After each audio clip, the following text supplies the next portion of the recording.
a este webinar sobre melhores práticas desde o processo de pré-solicitação de aplicações da USAID até, obviamente, o processo de preparação até a pós-submissão. O meu nome é Belmiro Nhamitambo, sou um dos consultores da ASAP, que é Accelerating Support to Advanced Local Partners, traduzido é acelerar o apoio para parceiros locais avançados, que é uma ferramenta da USAID para apoiar seus parceiros locais de implementação para que eles possam se preparar para receber fundos da USAID diretamente. Melissa? Algumas notas rápidas, algumas regras de jogo, obviamente, já dei as boas-vindas. Temos uma particularidade aqui no chat, temos já o botão QIA, Questions and Answers. Então, para quaisquer perguntas, podemos usar este botão. E temos a caixa de chat que será para responder as perguntas que serão feitas pelos apresentadores. Teremos também, lá pelo final do webinar, uma pequena sondagem que é para saber o que é que os caros participantes pensam do webinar e do ASAP como um todo. E os nossos webinars... O webinar de hoje, especificamente, depois poderá ser enviado via PDF e estará disponível também na conta do YouTube do ASAP, assim como no website que está aqui embaixo no link. Melissa?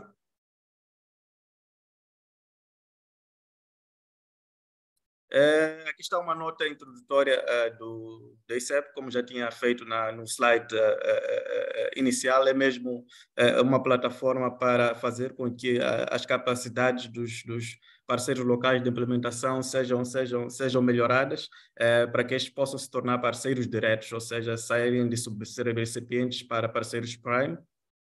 Em termos de objetivos estratégicos, são dois principais objetivos, sendo que o primeiro, que chamamos de SO1, obviamente fortalecer esses parceiros locais para esta transição de poderem receber financiamento como parceiro principal e também, obviamente, dotá-los de capacidades para poderem gerir, implementar e monitorar diretamente os programas do PEPFAR, e nesse âmbito nós damos uma série de capacitações, há uma série de atividades que levamos a cabo de desenvolvimento de capacidades que poderemos ver no slide que se segue, Melissa. Então, estas são algumas das intervenções que temos no âmbito dos dois objetivos estratégicos que me foram mencionados no slide passado. Como vê, temos a questão de gestão financeira, avaliações organizacionais, a questão de recursos humanos, como é que está a questão de desenvolvimento de negócios e sustentabilidade. SO2 é mais a questão da avaliação das próprias organizações para saberem em que pé estão antes de poderem, por exemplo, receberem a assistência que a ASAP dá, a questão de monitoria, avaliação, comunicação e gestão de conhecimento. Next. Estes são os principais, só para questão de contextualização, o ASAP o programa está na sua fase 2, então, através do ASAP 1 e 2, já apoiamos 112 organizações locais em 18 países que estão destacados no mapa, 101 organizações parceiras locais, 12 parceiros governamentais locais. Então, para países falantes da língua portuguesa, assim como outras línguas, Next.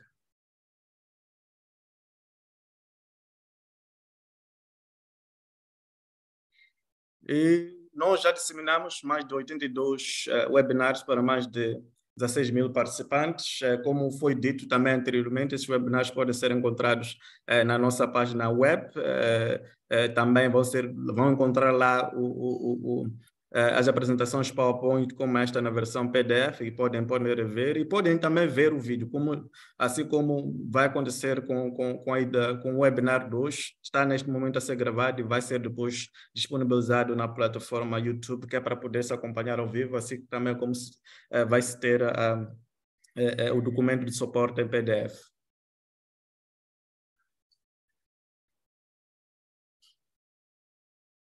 Next.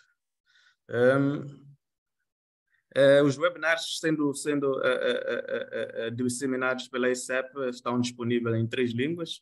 Temos o francês, inglês e português. Conforme estão a ver, não está a haver uma tradução para o webinar específico. Houve webinar sobre desenvolvimento de negócios sobre o mesmo tema em inglês. Então, para que permita-se que os nossos participantes tenham o entendimento pleno, em vez de tradução, nós preferimos fazer os webinars diretamente na língua dos nossos participantes, que é o caso específico deste, que está a ser em português.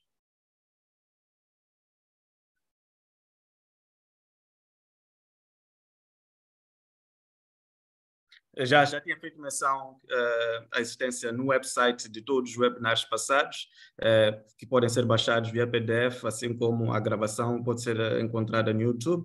A minha colega já postou o link no chat, onde podem aceder e podem até verificar as outras edições em outras línguas. Next.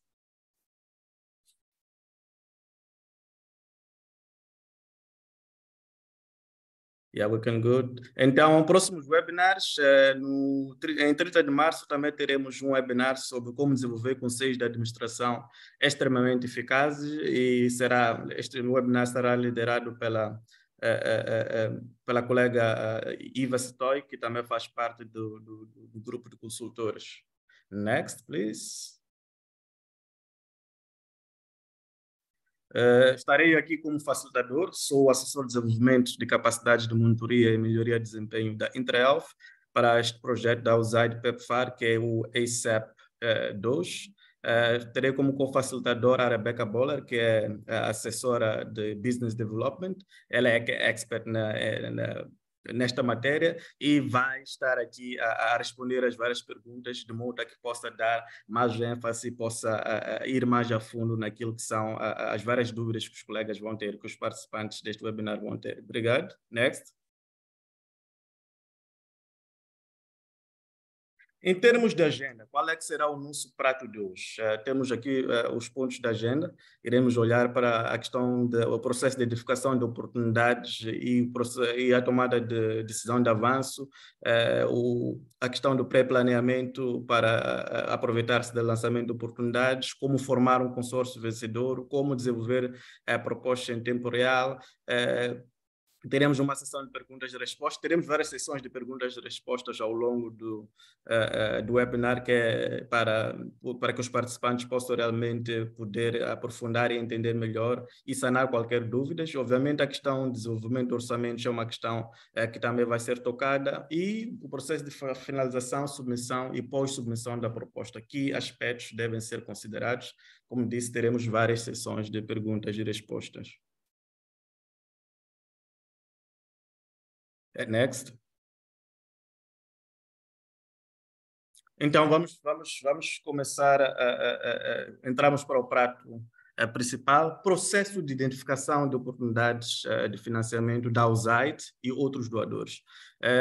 Se forem a ver, acabamos fazendo essa distinção porque este webinar é mesmo para parceiros já atuais de implementação de projetos da USAID, assim como para parceiros potenciais, mas, acima de tudo, sabemos que nos dias de hoje precisamos ter várias fontes de financiamento, então por isso é que o webinar, as várias práticas, boas práticas que estão aqui também podem ser usadas para outros doadores. Como muito bem sabem, costuma-se dizer que a partir do momento que uma organização já tem a capacidade, já cumpre com os requisitos, os guidelines da USAID, então pode cumprir com os requisitos de todos os outros. Então, como acontece o processo de identificação das oportunidades? Temos a questão de alcance direto do doador, neste caso, onde o próprio doador aborda a organização a que fazemos parte, e nesta fase é mais como resultado daquilo que é a reputação que a organização já foi criando, o bom track record da implementação de projetos passados, faz com que muitas das vezes os doadores já saibam que a organização A e B e C tem a competência para implementar o projeto, então faz-se, neste caso, aproximações ou abordagens diretas. Então, o segundo ponto tem a ver com temos de nos familiarizar como organização com a estratégia de cooperação para o desenvolvimento da USAID, que é a CDCS, onde vamos ver quais são as principais áreas de intervenções para o próximo ano fiscal ou próximos 2 anos fiscais, em termos de que áreas, projetos serão implementados em que áreas, de modo a que possamos realmente, como organização, nos focarmos naqueles projetos que estarão alinhados às nossas áreas e de alguma forma, já estarmos a nos preparar com antecedência para tal. Temos o terceiro ponto, que é mais a questão do networking. Quando falamos do networking, é aquela questão de sabemos que a informação passa muito de boca a boca, então, através de nossas redes de contactos, colegas, doadores, vários stakeholders, os vários eventos que vamos participar, também podemos identificar oportunidades de financiamento. E uma das mais importantes, que é objeto também deste webinar, é a previsão de negócios da USAID, que é a USAID Business Forecast. Iremos ter um slide em que iremos falar mais sobre esta modalidade, em que a USAID lança uma previsão daquilo que vai precisar em termos de fornecimento de serviços, e dessa maneira as organizações podem ir se preparando com antecedência, mesmo antes do lançamento de algum documento com todos os detalhes que precisaríamos para preparar a nossa aplicação. E também temos o site grants.gov, que tem lá informação sobre várias subvenções e acordos de cooperação. Lá podemos, não só para a USAID, mas também é um website onde podemos também ter informação sobre grants que estão disponíveis pelo lado da CDC e muitos outros doadores. Então, é sempre muito bom que se passe lá de tempos em tempos, se realmente a organização está a levar a sério a questão de mobilização de recursos. E, obviamente, aliado a isso, a essa intencionalidade de se procurar por recursos para as organizações, devemos estar sempre a passear pelos websites das fundações, corporações e ONGs e todos que nós sabemos que de tempos em tempos têm financiado de projetos que estão nas áreas das organizações a que nós pertencemos. Next.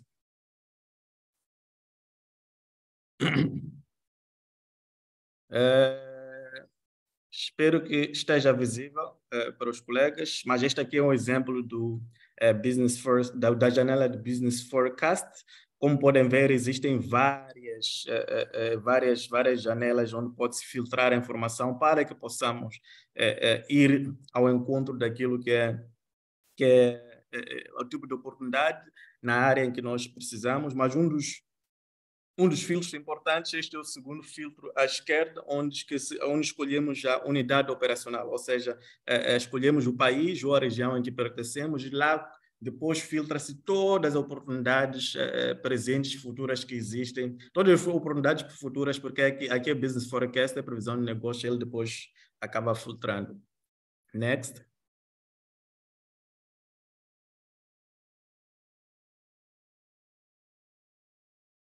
Então, este aqui é um exemplo do Business Forecast. Muitas das vezes, quando é lançado, não tem muita informação, mas já tem alguma informação que possa permitir que a organização possa ir se preparando e, de alguma forma, ganhar a vantagem competitiva sobre outros competidores.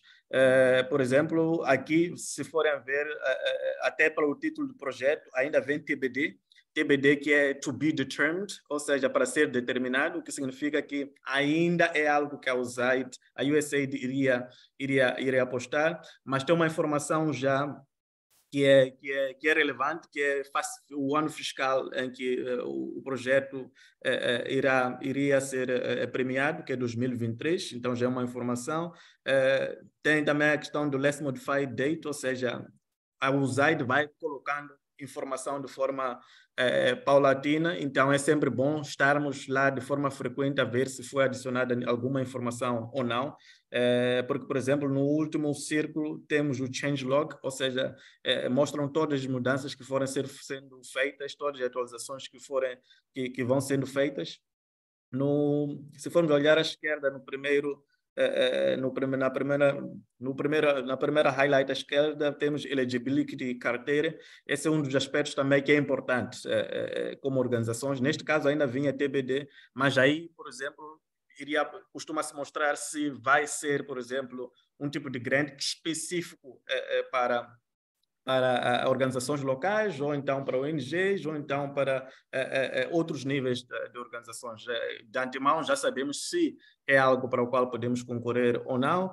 Temos a data em que foi lançada este pedido de solicitação, quando é que se pensa que vai iniciar, e qual é o custo estimado, e qual é o tipo de prêmio que vai ser, qual é o tipo de prêmio que vai ocorrer. Então, ainda vinha TBT, então podem ver, começa-se de forma prematura, mas vai se alimentando. Então é importante que se esteja a passear, como já disse anteriormente, por esta página, que é para irmos depois, porque é aqui onde acabamos tendo elementos que são necessários para que possamos indo construindo a nossa proposta, antes do lançamento do RFA. Next.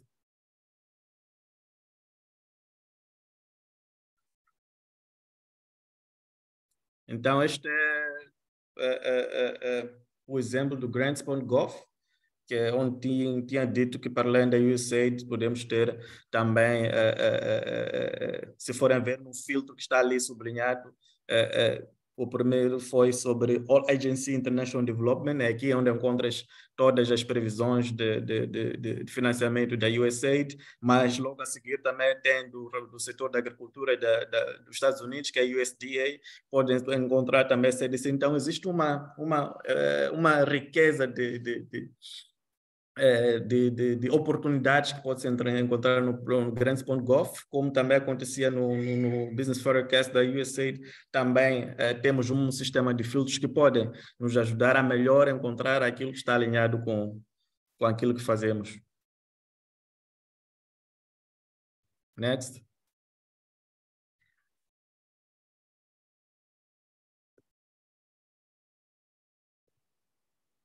Decisão de avanço. Esta é uma decisão muito importante, porque, ok, vamos para o Business Forecast, ou seja, a previsão de financiamento da USAID, vamos para o Grants.gov, mas há uma série de aspectos que devem ser levados em conta antes de, como organização, nós decidirmos que vamos avançar para a preparação da proposta, que é um processo exaustivo. Então, aqui temos algumas das perguntas que temos que fazer.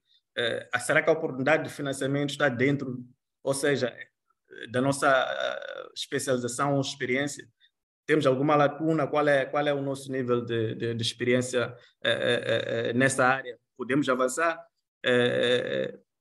Será que está dentro também é estratégico para o crescimento ou expansão da nossa organização? Está alinhado àquilo que é a missão da organização? Então, aqui olha-se para aquela questão do plano estratégico. Temos um plano estratégico de 5 anos, será que está alinhado ou está totalmente desfasado daquilo que é? Então, essa é uma das perguntas também que temos que fazer.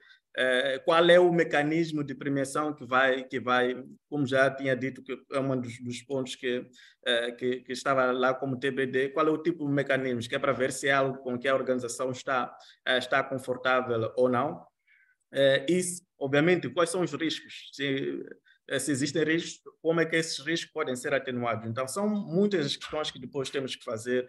Temos recursos para elaborar uma proposta, dependendo da complexidade do pedido de submissão de aplicações também, temos que ter em conta, responder essa pergunta para saber se, como organização, continuamos ou não. Temos recursos para elaborar, como disse, existem recursos envolvidos, existem propostas complexas, propostas que precisam de especialização, que a organização possa não ter. Então, existem recursos para fazermos uma proposta de alta qualidade e a tempo, obviamente, temos que olhar para a deadline, o tempo em que se submete as respostas, todas essas perguntas que fizemos e decidimos que não iremos conseguir fazer no tempo X ou sem problema nenhum podemos fazer no tempo proposto. E, obviamente, se as respostas forem sim, passa-se para a próxima fase. Next.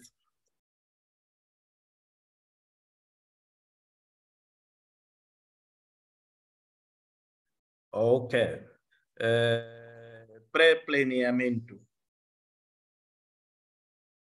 Então, este é o processo após a decisão, obviamente, de avanço, após respondermos toda aquela pergunta, assim que a USA ou o doador já tirou todos os detalhes que precisamos da proposta, então temos aqui alguns aspectos que devem ser incluídos nesta fase de pré-planeamento, ou seja, estamos a pré-planear o desenvolvimento da proposta.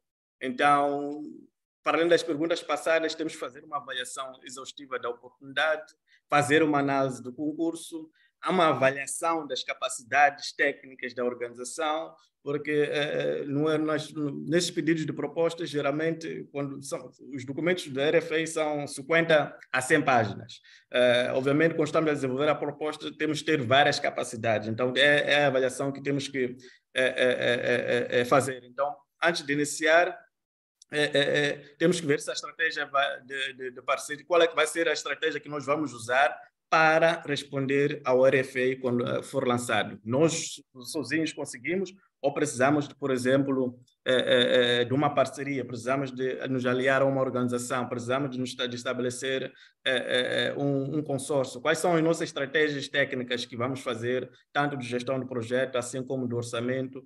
Como é que vamos proceder em relação ao recrutamento do pessoal-chave? Então, aqui o que estamos a sugerir é que todas essas coisas precisam de ser consideradas antes do lançamento oficial do Request for Application, ou seja, o pedido de submissão de aplicações. Antes disso acontecer, já precisamos de ter discutido internamente estas questões, já termos um esboço de como é que vamos atacar a proposta, o desenvolvimento da proposta. Por isso é que é pré-planeamento, porque é mesmo para depois saber como é que se vai atacar. Next.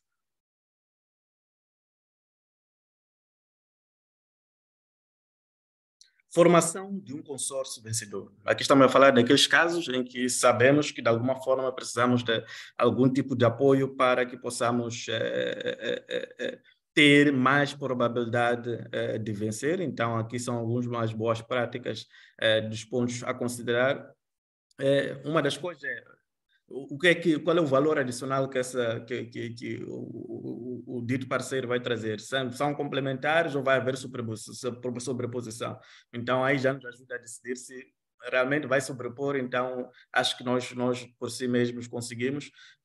Temos também que fazer o TPC.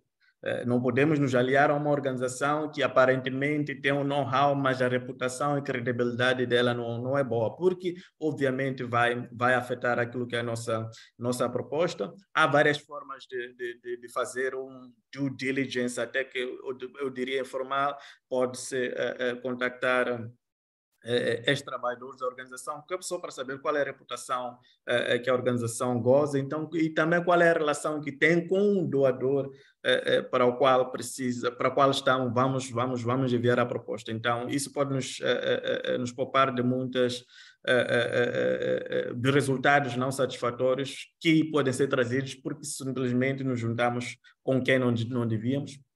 E questão de foco geográfico estratégico, vou dar aqui o título de exemplo, existem organizações, a tua organização pode ter experiência e know-how comprovado e tudo mais em operar na zona sul do país em que vocês estão, e a outra organização que faz a mesmíssima coisa, mas tem o conhecimento do contexto e experiência da zona centro-norte. Então, aí um dos pontos a considerar para esse joint venture, para a formação do consórcio, é mesmo a questão do foco geográfico. Histórico de desempenho positivo tem a ver com a questão de reputação, quais são os tipos de parceiros que são necessários, geralmente também vem no RFA se são parceiros exclusivos, não exclusivos, se é parceiro para assistência técnica, se é parceiro para implementação, ou então parceria de recursos. Aqui é uma chamada de atenção para a questão depois vamos falar do NDA, ou seja, acordo de non-disclosure agreement, acordo de confidencialidade, porque se é um parceiro não exclusivo, então temos que ter atenção sobre que tipo de informação nós partilhamos com a dita organização. porque se é não exclusivo, significa que pode também estar a aplicar com outras organizações e pode realmente tomar vantagem competitiva por nós termos partilhado uma informação técnica que realmente ele pode usar. Então, se não é não exclusivo, então há que haver um balanço do que é que se partilha-se ou não. Como identificar consórcios? Obviamente, a questão de é só olhar para quem são implementadores atuais dos projetos da USAID, outros doadores. Temos a questão de networking, word of mouth, ou seja, boca a boca, nas conversas, vamos podendo identificar. Podemos participar de eventos, estamos a falar, por exemplo, grupos técnicos de trabalhos, eventos de encerramento de projetos. Obviamente, temos a oportunidade de um projeto está a ser encerrado, então a organização que esteve a implementar pode ter disponibilidade.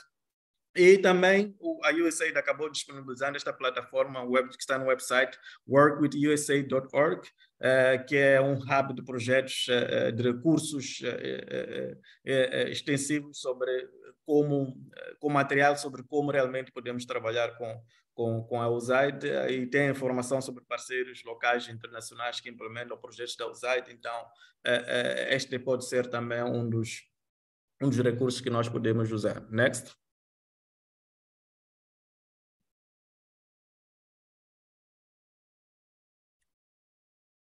Ferramentas, ainda na formação do consórcio vencedor. Aqui temos aquilo que chamamos de brochura, portfólio, capability statement, mas essas declarações de capacidade, onde resumimos qual é a experiência da tua organização, da nossa organização, qual é a capacidade técnica, a experiência técnica, geográfica, quais são as provas de qualificações, referências e por aí.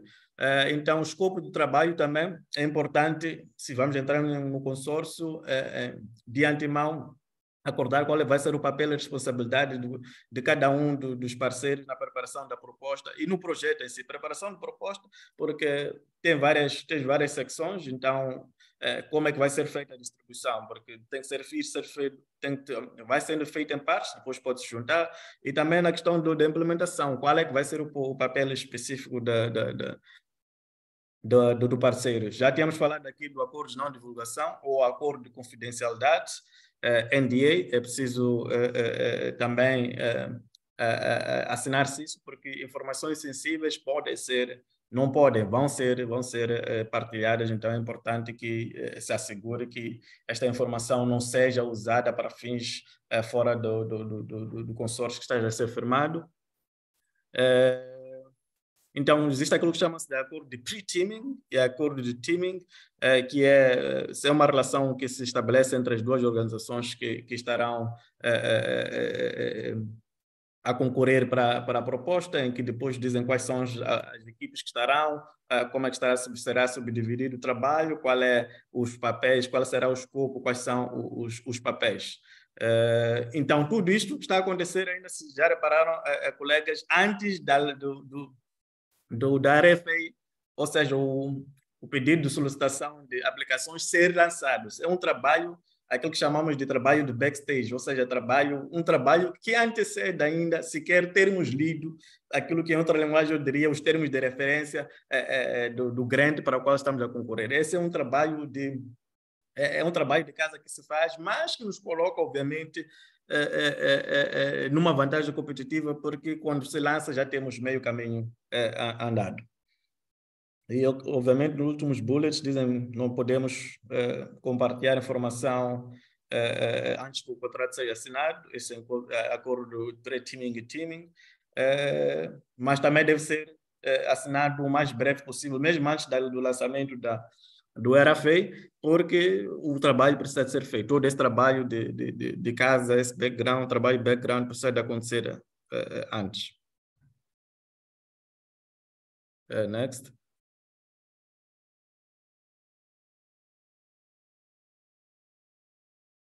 Então, aqui, desenvolvimento de proposta ao vivo. O que é desenvolvimento de proposta ao vivo? Aqui, o que acontece é que já foi lançado o pedido de submissão de aplicações, que é o RFA, e já temos, aquele é o momento da verdade, já temos aquele documento de 50 a 100 páginas, 50 e 100 páginas, então como proceder? Next. como pode ver, tem a data em que foi lançada, data para submissão, deadline para submissão das perguntas que possamos ter. Temos também o closing date, ou seja, o deadline para a submissão das propostas, e depois o nome do projeto e toda a informação necessária para realmente estabelecermos a nossa proposta. Então, esta avaliza é um nome fictício. O RFA já foi lançado e agora temos que nos organizar. Perdão. Estávamos a nos organizar no passado, mas agora é o momento da verdade. Temos que ver, tem que haver agilização da coordenação e a comunicação, tem que se ter estabelecidas as equipes, como é que as equipes vão trabalhar, como é que as equipes vão se comunicar, e também a questão de comunicar. Comunicar, existem interessados dentro das organizações que vão querer saber de qual é que tem sido, ou está a ser o avanço qual é que está a ser o avanço do estabelecimento da proposta, que é mesmo que manter as pessoas informadas, alocar os recursos adequados. Como podem ver, isto envolve recursos. Vamos ver se precisamos de trazer expertise de fora ou expertise de dentro, mas mesmo assim, mesmo que for feito internamente, também tem que haver um recurso que foi alocado especificamente para tal. Tem que haver aquela questão de garantir a qualidade e a conformidade. Sabemos que a USAID é um dos doadores mais rigorosos, então tem que se assegurar isso, temos que assegurar que existe quem estará para assegurar que tal aconteça. Estabelecer a gestão do conhecimento. Suponhamos que temos consórcio, mesmo que seja dentro da mesma organização, como é que vai ser feito o processo de partilha? Geralmente, diferentes pessoas trabalham em diferentes secções do documento. Como é que pode-se fazer para que se trabalhe num documento, ao mesmo tempo, mas sem estar-se a trabalhar de uma só vez? Ou seja, as pessoas estarem... Então, tem que fazer um sistema de gestão. Como é que vai ser feita a partilha da informação, a partilha das diferentes partes? Então, isso já deve estar bem estabelecido, que é porque isso é que vai guiar como é que o trabalho vai acontecer. Next.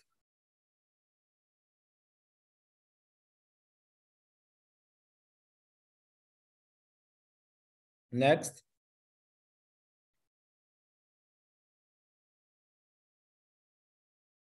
Ok. O que faz?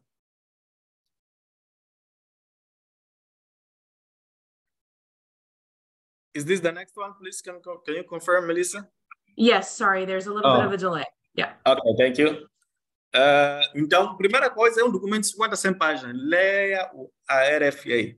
Temos que saber muito bem o que é que a USAID está a pedir. Temos que conhecer o documento de A a Z, da primeira à última página. Temos que conhecer com detalhes para que não sejamos penalizados por deixar algum aspecto fundamental. Todos os membros da equipa de desenvolvimento da proposta devem estar também familiarizados com o que a USAID está a pedir. E, obviamente, fez o trabalho de casa, vamos ter que reconfirmar as equipes de propostas, quais são as tarefas específicas, vamos ter que rever o calendário. Mais à frente temos um exemplo do calendário, para se temos que submeter a 30 de março, temos que fazer uma calendarização de 30 de março até aqui. Mas isso depois vamos ver mais à frente, no próprio calendário tem um exemplo. Há que criar uma matriz de conformidade. Este é um dos documentos principais, porque aqui no matriz da conformidade, neste documento, faz-se um resumo das 50 e 100 páginas para umas 10 páginas, em que os membros da equipe podem ter acesso, em que mostra quais são os aspectos cruciais que não podem falhar na proposta. Então, isso facilita o trabalho. Então, essa ferramenta acaba sendo uma das mais importantes. Obviamente, identificar, ver a configuração da parceria.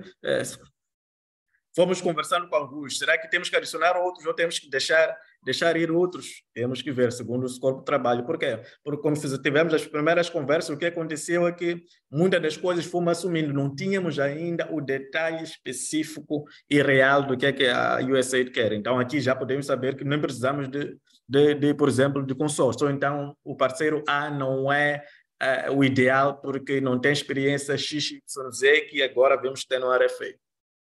E, obviamente, os parceiros devem estar envolvidos, informados sobre o processo. A questão do recrutamento do pessoal, temos que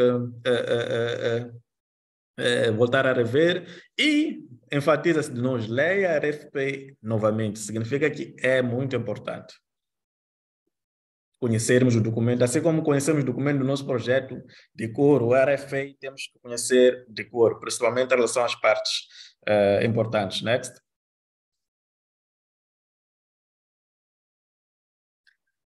Funções da equipe de proposta.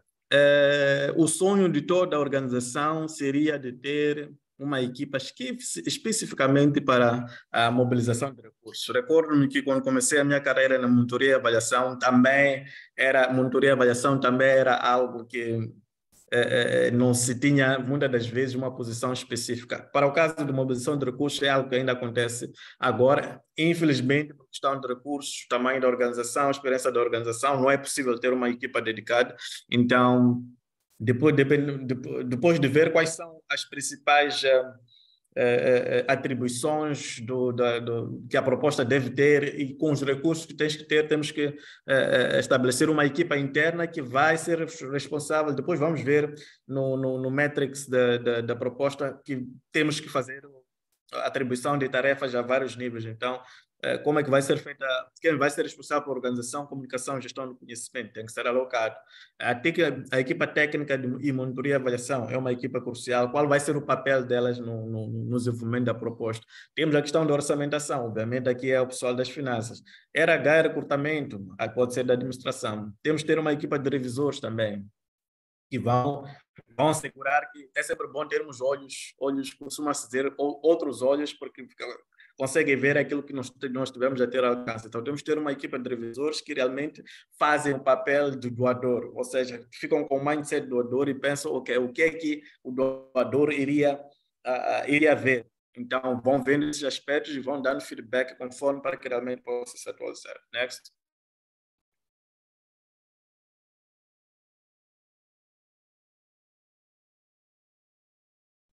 Este é o exemplo do calendário de propostas.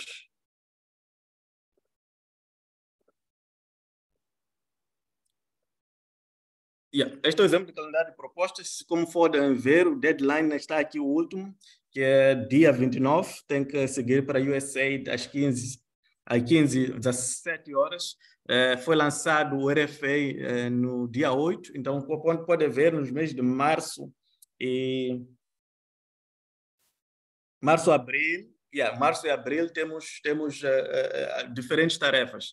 Por exemplo, foi lançado dia 8, no dia 10 estava a fazer o kick-off meeting, na outra semana, dia 19, estava-se a submeter as perguntas para a USAID, na semana de 26 estava a se enviar o technical draft, ou seja, o draft técnico para os revisores, no dia 30 houve um technical review meeting, que é para discutir o feedback dos revisores. Dia 1, revisão do orçamento, discutir também ou seja, reunir-se também para discutir o feedback dos revisores. Dia 2, revisão final dos CVs da equipe principal. Então, estes são exemplos de como é que se parece o calendário das propostas, que é para realmente irmos nos guiando e fazermos aquilo que deve acontecer nos momentos certos, para que depois não tenhamos que fazer tudo nas corridas e comprometer com certeza a qualidade da proposta. Next.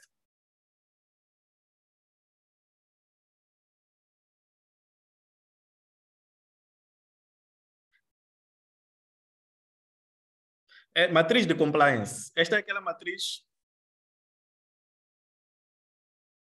Perdão. Esta é aquela matriz que eu disse que é o resumo do RFA, ou seja, das 50 100 páginas do RFA, acaba se resumindo para 50. Por exemplo, no primeiro ponto tens o deadline, sabemos qual é o deadline final, qual é o deadline para a submissão das questões. No deadline final, para onde é que vai o e-mail? Está aí um e-mail. Para as questões está aí o e-mail, que acaba sendo o mesmo, podia ser diferente.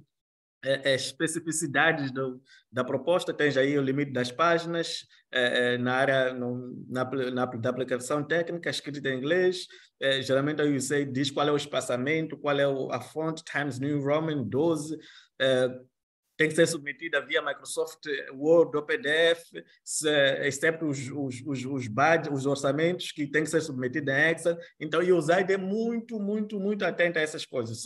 Estas são as coisas que podem nos fazer perder, ou seja, sair da competição por não cumprirmos por algumas coisas. E depois dos primeiros bullets, onde tem a especificidade das propostas, temos também as diferentes secções do relatório. Tem técnica, abordagem técnica, aprovisionamento de staff e gestão, capacidade organizativa, e ver que eles alocaram, neste exemplo, alocou-se quais são os pontos que o que é os USA vai pontuar por cada um dos pontos.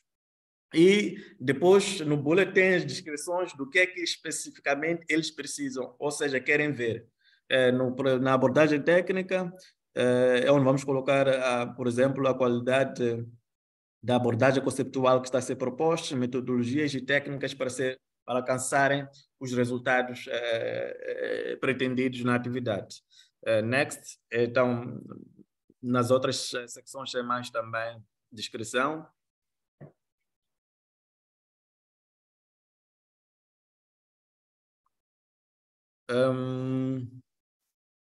Ainda na matriz de compliance, temos, por exemplo, aqui no cover page, nos bullets, vem o que é que especificamente tem que estar no cover page. Isso tudo foi ser retirado do RFA, aqui nome da organização, quem é a pessoa de contato, nome do programa, número de oportunidade de financiamento, alguns no nome de subrecipientes ou parceiros que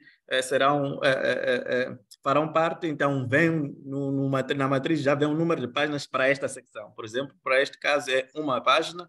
Quem será a pessoa responsável? Como dissemos na questão do staffing, se não temos recursos, mesmo que sejam internos, vamos alocar responsabilidades. Então, se forem ver na última coluna, temos gestor da proposta, temos technical writer, que é o escritor técnico. Então, tem várias responsabilidades sobre vários aspectos. Next.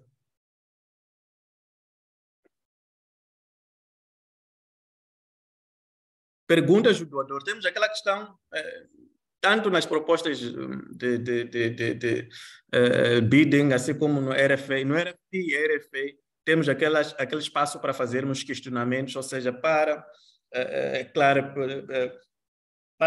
procurarmos clarificações, para que, obviamente, não cometamos alguns erros.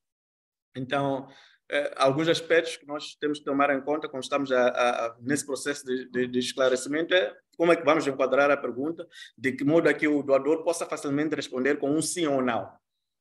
Sim ou não. Qual é a fonte que usamos? Sim ou não. Segundo ponto, aqui o que queremos dizer, a tradução não foi fiel, se ao fazermos a nossa pergunta, não estaremos a dar a estratégia aos nossos competidores. O que eu quero dizer com isso? Geralmente sabemos que no processo de procurement a boa prática todas as perguntas são respondidas, feitas para clarificação, são respondidas num e-mail em que são enviados para todos os concorrentes. Então, muitas das vezes, isso pode significar a clarificação estar a iluminar alguns dos seus parceiros que não tinham em conta aquilo que tu estás como organização a procurar clarificação sobre. Mas que se tu, por outras vias, ou seja, por reler o RFA e pudesse ter a clarificação, significaria que poderias, de alguma forma, ter essa vantagem competitiva de teres visto algo que o outro não teve em conta. Então, há sempre esse risco. Então, esse é um balanço que temos que fazer sobre o que é aquilo, porque senão, como vai ter que ser respondido para todos, depois alguém que não tinha aquilo em conta vai dizer, ok, afinal, isto, então acabaste dando uma estratégia. Então, se sabes que a resposta não vai ser, mesmo se for respondida, não vai ajudar a esclarecer, então vale a pena fazer a pergunta. E é o último bullet. Se precisamos realmente de fazer a pergunta, ou melhor, assumir alguns aspectos e prosseguir de alguma forma até para que de alguma forma permita que tenhamos essa vantagem. Essa é a pergunta que temos que fazer. Essas são as perguntas que temos que fazer, questões que temos que ter em conta quando estivermos no processo. Next. Perguntas e respostas podem ser feitas agora. Como dissemos, temos a nossa expert de Business Development, que está aqui, a Rebeca Boller já abriu ali a câmara, que está aqui para esclarecer exaustivamente qualquer dúvida que possamos ter. Temos o Q&A, onde podemos colocar as perguntas, ou então podem fazer também de viva voz. Susan, they just drop on the Q&A or can do it lively? Perfect. Yes, we have a number of questions. So Eva, if you could read out the first question, then Rebecca will go ahead and answer, and Eva will translate. Yes. Primeira pergunta. Boa tarde a todos. Meu nome é Eva Citó. Estou a dar aqui o suporte ao Belmiro, o facilitador, para além da Rebeca. A primeira pergunta é: quem pode participar nesses concursos? Quais são os requisitos para poder participar? Okay. Thanks so much. Hi, everyone. Sorry, I'm not able to participate in Portuguese. I think the question is who can participate in these contests. So when you look at the forecast, it will say who is eligible to respond. So it might say restricted to local organizations, or it might say open competition, which means other INGOs can also participate. Segundo a Rebeca, quando a proposta é lançada, vem lá descrito quem pode ou não participar, e vem lá o detalhe se existir alguma restrição para alguma organização ou algum tipo de ação, vem lá descrito na proposta. Então, o que o Belmiro aqui disse, a Rebeca disse, é sempre bom ler a proposta, ver se estão elegíveis ou não antes de poder submeter. Segunda pergunta é de um dos participantes, onde diz que nós apresentamos várias propostas, mas não temos esse filtro. Acredito eu que é no terceiro ou quarto slide, Belmiro. O que é que se deve estar a passar em termos técnicos? Porque ele não tem aquele filtro que falou das atualizações, onde vem os círculos. Acho que é o sexto slide, Belmiro, se não me faz a memória. Over to you. Okay. I think this question may also be referring to the forecast that USAID puts out, or to grants.gov. You know, on grants and the forecast, they have a lot of filters available. They've really revamped the forecast website, so it looks much different than it used to. But if that's not the question you were asking, please let us know. A segunda Rebeca tudo é com base na proposta ou no lançamento do concurso, mas alguns filtros não estarão sim disponíveis para algumas organizações, então não se sintam acanhados se uma e outra informação não estiver. O mais importante é seguir o que vem lá escrito na proposta e ter certeza de que cumprem ou reúnem todos os requisitos. Ova. A terceira questão é alcance direto doador. Quais são as informações necessárias que podem aparecer para vender a OCS, isto é, a organização, para fazer saber a organização para a USAID ou outros doadores, mas em específico para a USAID? Yeah, this is a great question. Outside of, any proposal specific process, you want to make sure the donor knows your organization, knows your strengths, knows the kinds of results that you've been able to achieve. So if you can meet with the donor outside of a proposal process to let them know your organization, that would be really helpful to understand what they're looking for. Ok, para essa pergunta, a Rebeca diz que é sempre bom fazer ou conhecer ou saber a vossa organização, aquilo que fazem, quais são os resultados já alcançados desde a vossa criação ou início de atividades, fazer aquilo que é o brainstorming na região onde se encontram, por exemplo, pode ser aqui para Moçambique, é sempre bom ter reuniões, ter encontros das quais são abertas, não só a organização recebendo fundos da USAID, então se tiverem essa oportunidade de irem lá, fazerem saber, fazerem se conhecer, esta é uma grande oportunidade para quando chegar a altura de submeter as propostas, a USAID já ter uma noção de quem vocês são. And I'll add for this question, you know, you can ask for a meeting with USAID or other donors at any time. Particularly with USAID, they have a country strategy for each country that lets you know what their priorities and objectives are in development. So becoming familiar with that strategy and then presenting how your organization's work contributes to the strategy would be really good for USAID to know. Ok, acrescentando a esta pergunta número 3 do alcance direto ao doador, outra proposta é solicitar um encontro com a USAID para dar a conhecer a vossa organização, as vossas atividades, mas ela também faz menção à estratégia do país. Geralmente no website está lá descrito a estratégia, mas no encontro, né, solicitado cara a cara ou a vossa organização e a USAID, é mais prático vocês procurarem saber e saber quais são as estratégias e como é que a vossa organização pode apoiar em termos de resposta a algumas estratégias lá descritas. Então, não somente para a USAID, como para qualquer outro doador. Saibam qual é a estratégia do país, solicitem encontros específicos cara a cara com a USAID e também podem fazer parte dos diversos encontros que são realizados e que estão abertos não somente para organizações recebendo fundos da USAID, como qualquer outra organização dentro do país. Obrigada. A pergunta número 4 era: gostaria de saber o que se deve ter em conta ao procurar um parceiro para formar um consórcio e como fazer a divisão de responsabilidade na implementação do projeto. Over to you, Rebecca. Sure. Yeah, forming a consortium sometimes is complicated or challenging.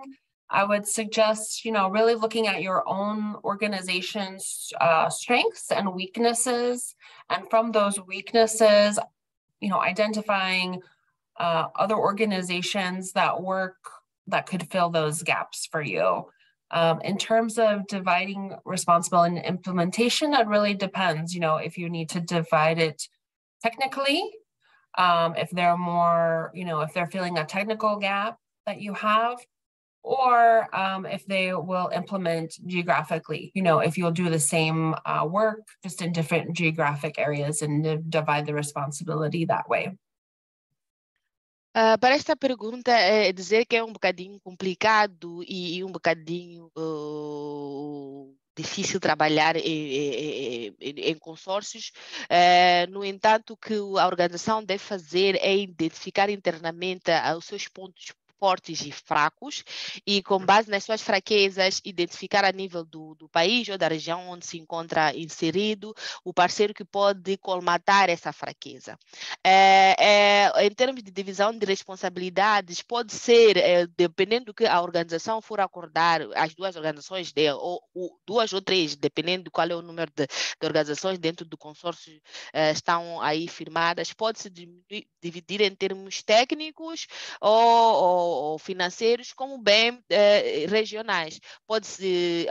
As três organizações podem trabalhar, por exemplo, são 3 consórcios, uma está sediada numa região norte, outra no centro, outra no sul, podem fazer a mesma coisa, mas cada um na sua região. E a distribuição de responsabilidades financeiras e programáticas é a mesma. Ou podem simplesmente dividir em termos técnicos, onde só desenvolve atividades técnicas e a organização mãe pode só estar na parte de desembolso de fundos, gestão de fundos, reporte e por aí em diante. A pergunta número 5. Durante o desenvolvimento da proposta, é sempre necessário alocar recursos? Como avaliamos custo e benefício? Over to you, Rebecca. Yeah, making a decision to pursue a new opportunity always has to take into a lot of things into consideration. I think you have to decide, if it's going to further your organization's mission, if it's going to fund your organization, if the funding level is high enough to be worth it to put in the resources. But oftentimes, a small proposal, for a project that has a small dollar value sometimes takes as much work as something with a very large dollar value. So you have to take, what resources you have in your organization and, the potential benefit at the end. But I think really understanding how competitive your organization is and what your chances are of being successful, if you prioritize those that have more success possibility, will help you allocate those resources. Para esta pergunta, torna-se um bocadinho difícil responder, porque a Rebeca assume que alguns projetos são de custo, ou melhor, o total do orçamento é baixo, mas o esforço empreendido para alcançar os objetivos é alto, e há vezes que há projetos com valores avultados e o esforço é reduzido.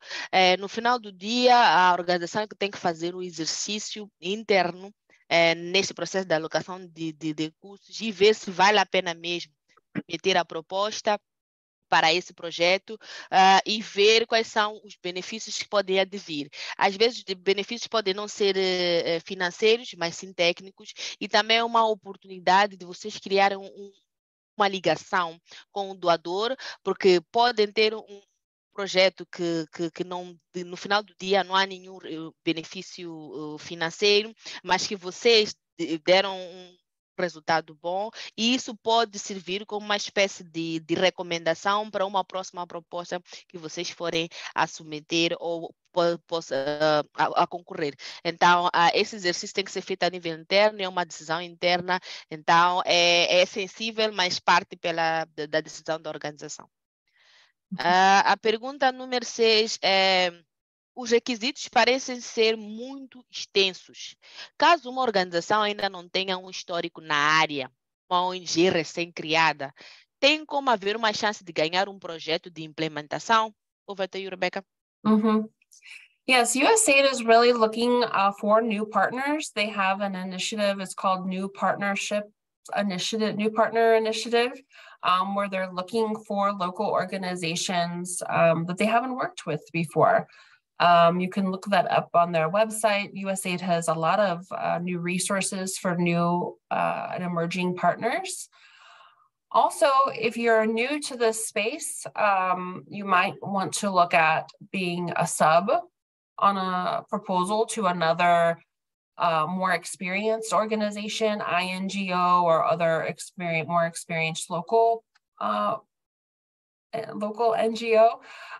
So you can learn about the process while not having the full responsibility that a prime organization would have.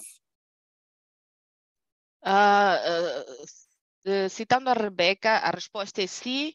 No entanto, sendo uma organização recém-criada, a melhor forma é tentar submeter propostas para ser um subgrant, onde os fundos são reduzidos, o tempo de implementação também é reduzido, e é uma forma de ir se familiarizando não só com as regras de procedimentos, como vão ganhando terreno a nível do território em que estão inseridos, ou, por outro lado, podem se associar a uma organização que já está a exercer ou a desenvolver as suas atividades já há bastante tempo e recebendo fundos da USAID, nesse âmbito que estávamos a falar anteriormente do consórcio, irem se familiarizando e se fortificando, e no final do dia já decidirem andarem com as próprias pernas. Sim, a resposta é sim, mas é um processo longo, mas em termos de requisitos não há outro espaço, vão ter que preencher, porque não preenchendo todos é um dos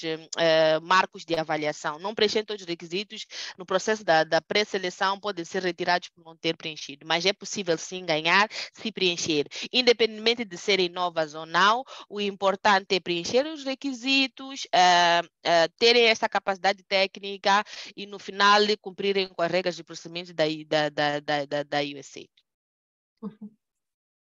The other questions: how to easily have access to the call for the proposal? Yeah, so USAID especially, and I think most donors, they use their websites to announce the calls for proposals. So for USAID, it's grants.gov. The forecast, they post on the forecast, hopefully a few months before they actually post the call. But it's really up to each organization to monitor these sites on a daily basis, and perhaps identifying a point person who will look at these sites on a daily basis to make sure you don't miss anything. Para esta questão, e traduzindo para português, é como facilmente podem ter acesso aos concursos para submissão de proposta, às chamadas para submissão de proposta.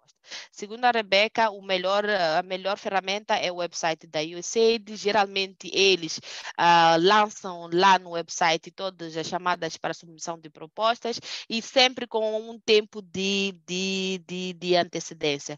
Então, o prático seria ir para essas plataformas. Para além dessa, tem o businessforecast.gov e também tem o grants.gov, para além do www.usaid.gov.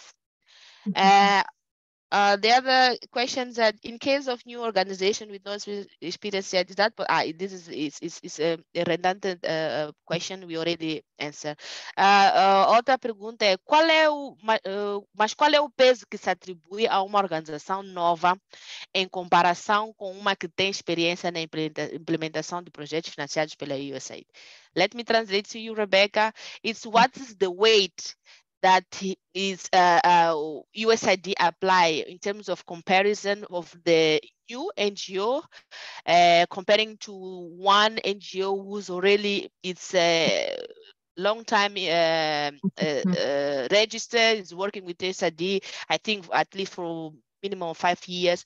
When in terms of comparisons, what weighs more?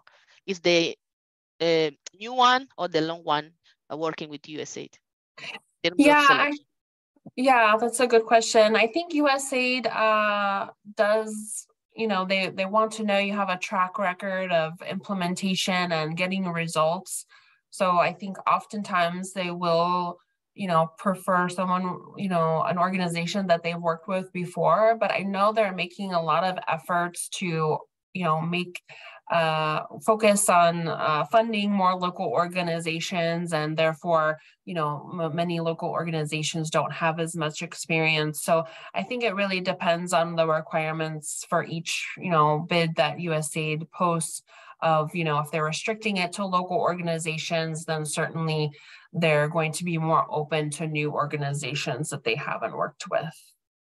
Para esta questão, ela diz que sim, geralmente a USAID tem tendência a selecionar organizações que já estão bem estabelecidas, já trabalham há um ano, já têm noção das regras e procedimentos. No entanto, tudo depende do que está especificado no pedido de propostas. Às vezes, a estratégia da USAID é simplesmente financiar organizações baseadas localmente, com um limite máximo de financiamento. Então, este peso varia dependendo de qual for a estratégia ou qual for a resposta a que a USAID quer alcançar para aquela região, para aquele país. Então, vai variando. Certas vezes, a proposta, o que vai pesar são organizações que já estão há mais tempo a implementar, pelo volume dos fundos disponíveis, ou pode ser uma componente mais pequena, onde eles vão querer simplesmente virar-se para organizações pequenas, com uma forma de não só fortalecê-las, como uma forma de desenvolvimento e fazer questão de atingir, ou melhor, atingir os beneficiários muito mais remotos. Thank you, Rebecca. I think it's all.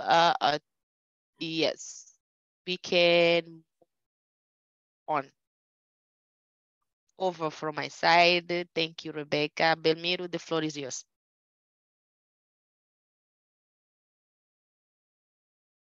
Thank you. Thank you, Eva. And thank you, Rebecca, for the questions.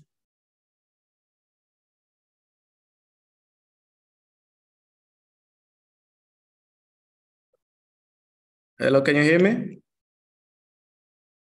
Yes, we can hear you, Belmiro. Okay. I can't see you. Maybe the rest of the team can. No. Now you will. Thank you. Excellent. Thank you.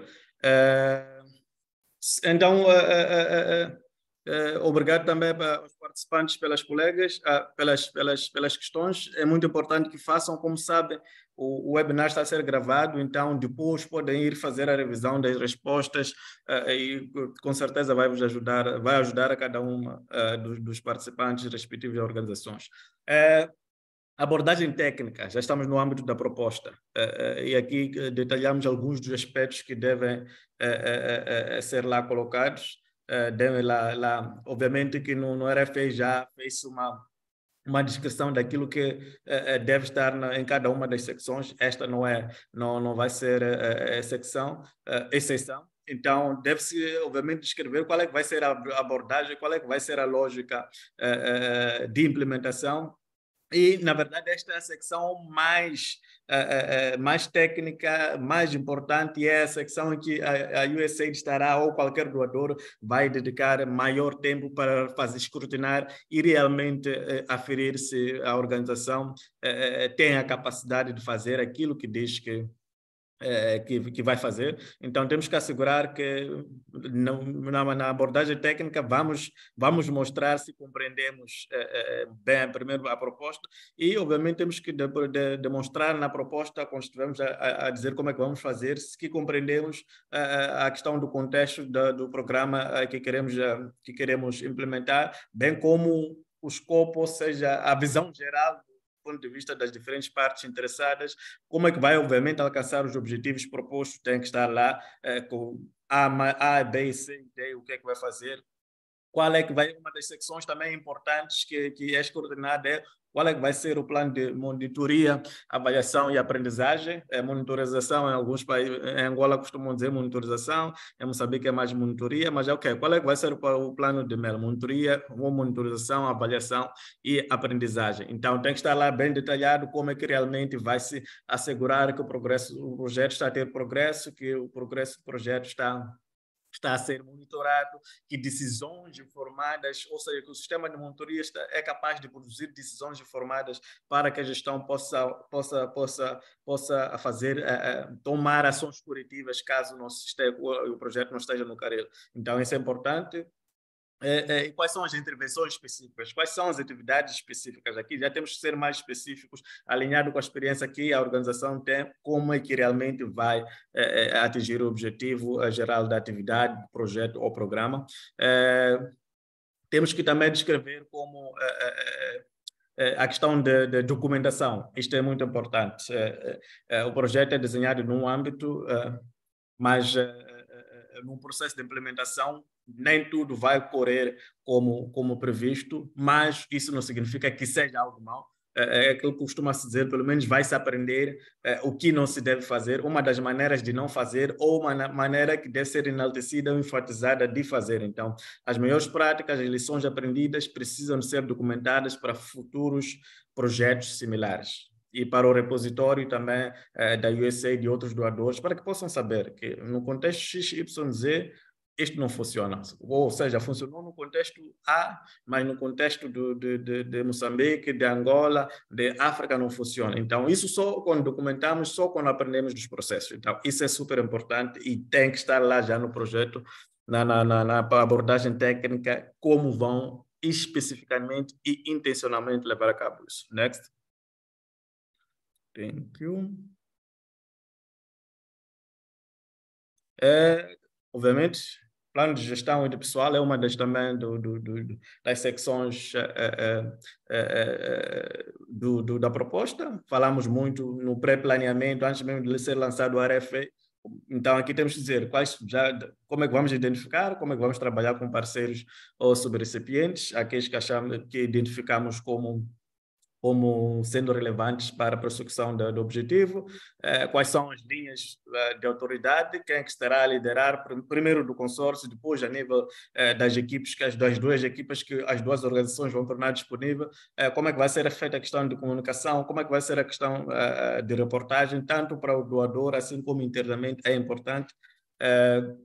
aqui acabou não sendo traduzido, mas obviamente temos que dedicar, ou seja, alocar o pessoal do projeto para papéis específicos e sempre que necessário ou temos que obter a assistência técnica que seja necessária, e é importante ter pessoal-chave, não chave do projeto, tem que estar lá. Os CVs, obviamente, do pessoal-chave, que depois geralmente vem no anexo. E, obviamente, não é só colocar CV, devemos demonstrar que as pessoas são qualificadas para levar a cabo as atividades ou as intervenções que vão levar ao sucesso do projeto, intervenção ou atividade, segundo aquilo que é o RFA. Next.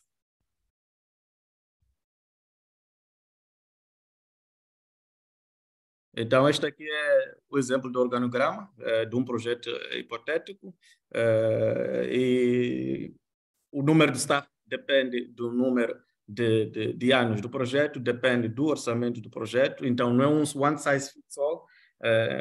Geralmente one size fits all em português é aquele tipo de chapéu que é apenas de um tamanho que todo tipo de cabeças acabam servindo. Então, vamos ter também, e obviamente teremos que demonstrar porque é que precisamos de números X de pessoal. Então, para o exemplo específico, temos a legenda embaixo, que o azul é aqueles que estarão baseados, por exemplo, em instalações de saúde, por caso específico. O cinzento estarão baseados nos escritórios. O roxo é o parceiro do staff do parceiro, e depois em cima temos as várias posições. Então, em termos de boas práticas, temos que, obviamente, desenvolver nosso organograma com antecedência e saber qual é o custo e analisar se o custo é viável. Então, temos que olhar para todas as suposições para o início do processo e avanço do processo de determinação das posições. E, obviamente, já tinha dito, vai variar de acordo. A necessidade vai variar de acordo com a complexidade, tipo de projeto, se é prestação de serviço, se é assistência técnica, mas a última tem a ver com fazer o equilíbrio, ou seja, a questão do value for money entre a questão do pessoal que é necessário e as atividades. A USAID olha muito para isso, ou seja, qual é o value for money? Estamos a gastar... Será que estamos a gastar mais com o pessoal do que com os resultados, do que com os outputs que esse pessoal acaba trazendo? Então, tem que haver um balanço, ou seja, temos que ter o pessoal necessário, suficiente, qualificado, mas que produz muito em termos de alcance, em termos das atividades. Então, o value for money é uma questão importante. Não sei como eu iria trazer value for money, ou seja, valor pelo dinheiro que é despendido. Então, isso é importante. Não é... E na avaliação do orçamento, obviamente, que vai se fazer a avaliação do vale for money. Será que vale? Uma coisa é dizer que a posição do Belmiro é X, mas para aquilo que se propõe que Belmiro produza, será que vale pagar tanto? Então, são análises que devem ser feitas. Next.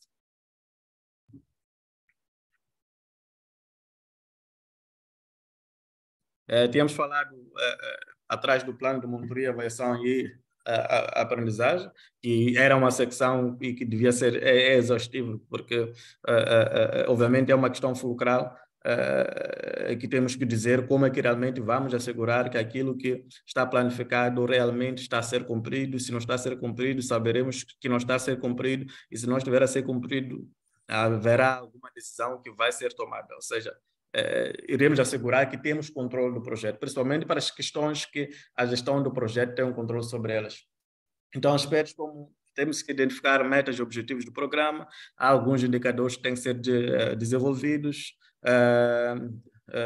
tanto de outputs como outcomes. Algumas das vezes os indicadores já aparecem no pedido de submissão de aplicações, que são indicadores padrão da USAID. Existem alguns personalizados ou costumeiros ou personalizados que, obviamente, vamos desenvolvendo de acordo com o tipo de intervenção ou de acordo com a atividade específica. Ou seja, algo que não foi de alguma forma vislumbrado antes pelo USAID, mas que temos que ter indicadores para medir a performance.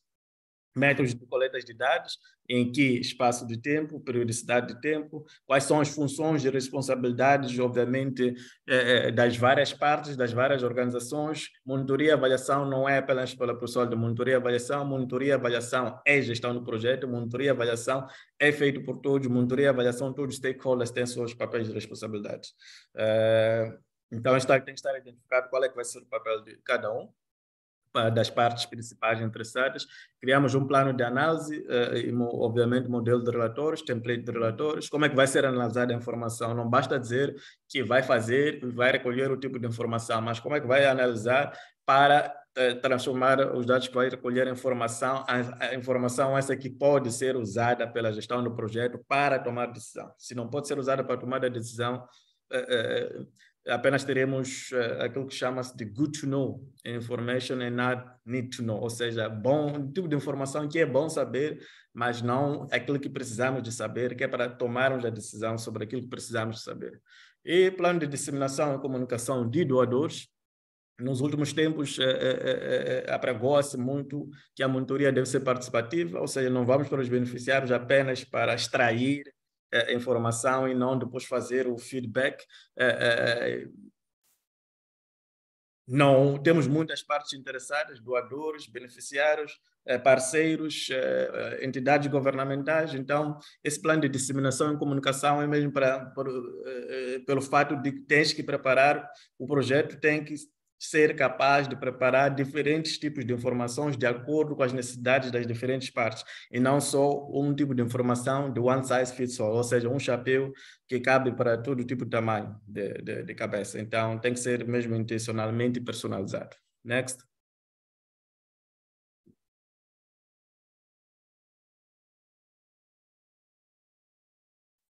E tem que haver uma secção de capacidade organizacional e histórico de desempenho. Falamos num dos bullet points da questão do portfólio, do capability statement, ou seja, o que é que a organização, qual é o track record, o que é que a organização já fez, qual é a experiência que realmente demonstra que tem a capacidade de fazer aquilo que está a pedir agora. Então, aparece como uma narrativa, obviamente, demonstra que pode executar o escopo de trabalho atual com base no histórico que tem. Então, aí tem que incluir tanto a experiência do parceiro principal, ou seja, do Prime, bem como aqueles que acabou trazendo como sugestão para fazerem parte do consórcio. Qual é o papel de cada um que realmente faz com que os posicione numa situação ideal implementar. Então, temos também desempenho, já falei do desempenho passado, então existe um modelo que é fornecido, o exemplo está aqui à direita. Então, uma das notas também que é importante é que, obviamente, das referências está a deixar saber, a USAID vai entrar em contato para realmente saber sobre a nossa organização. Next.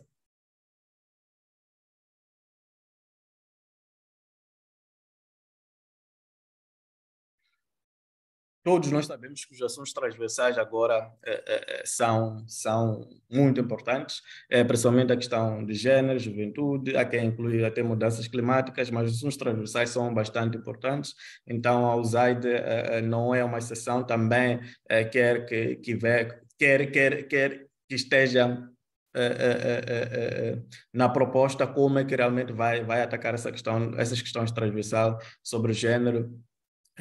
Então, qual é a análise de gênero que vai fazer para que depois tenha atividades intencionais para a questão do gênero dentro do projeto? Qual é que vai ser o plano de ação em matéria de gênero como parte do plano de trabalho? Na juventude, obviamente, pacotes de serviços também que favorecem jovens a empregar. Existe esta abordagem de desenvolvimento positivo da juventude e, obviamente, propor outras iniciativas concretas e práticas para aspectos transversais. Next.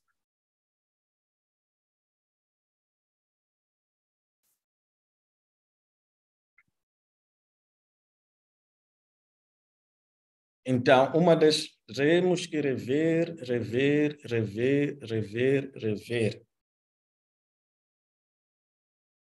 Então, temos que ver quais são os males. Quando vimos o calendário, tínhamos muitas oportunidades para rever a proposta em diferentes partes, os estágios do processo de desenvolvimento da proposta. Tem que haver um processo consistente, um sistema para fazer a questão de rever, a questão do feedback. Então, na calendarização também vimos ali espaços para revisores, ou seja, destacar uma equipa de revisores que serão os nossos, serão serão os AID internamente, que irão ver o que é que eles iriam, o que é que o ZAID iria ver, gostaria de ver na proposta de acordo com a RFE, então vai dar feedback conforme. Então, alguns exemplos de revisões que pode-se fazer é avaliar a estratégia de objetivos da fase do pré-planeamento que mostramos já antes do lançamento, quais são as soluções, estratégias prováveis dos concorrentes. Não estamos a concorrer sozinho, se sabemos quais são os... Ok, para um projeto específico, será que qual é a organização que está a implementar? Está a implementar bem? Não está a implementar mal? Não está a implementar bem? Se não está a implementar bem, o que é que podemos fazer para que tenhamos uma vantagem competitiva? Então, temos que fazer, assim como acontece no negócio, temos que saber, estar ciente do que é aquilo quais são os pontos fortes e fracos da nossa concorrência para podermos, obviamente, tomarmos vantagem.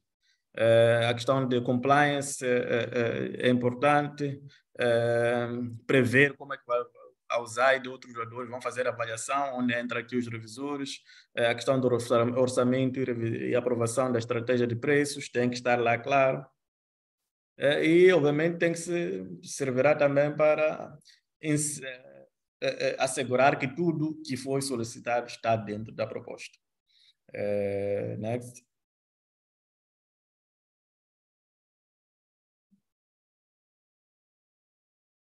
Questão da orçamentação. Obviamente, os projetos têm custos, então é importante que se faça isso. Então, no RFE tem lá instruções claras sobre como é que tem que ser apresentada a estrutura de custos, orçamentos, quais são, e até ver com templates.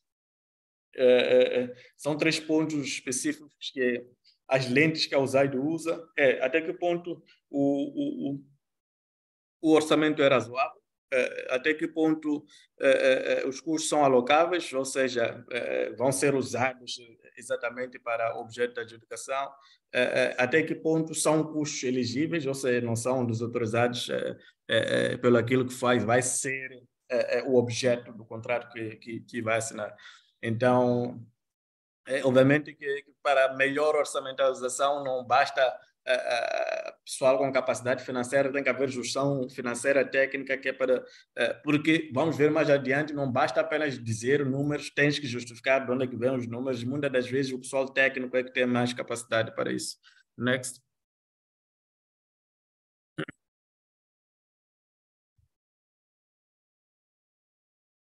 Então, aqui estão algumas categorias de orçamentos possíveis. Temos, começando da direita, primeiro salários, temos custos, subsídios, custos indiretos, transporte, viagens, equipamentos, consultores, outros custos indiretos, aquisição e há outros custos indiretos, termina com outros custos indiretos. Então, tem que haver também no círculo, vem a narrativa do orçamento, temos que explicar todas sobre todas, temos que dar explanação sobre todas as categorias do orçamento com detalhes suficientes sobre como é que os fundos serão usados. Next.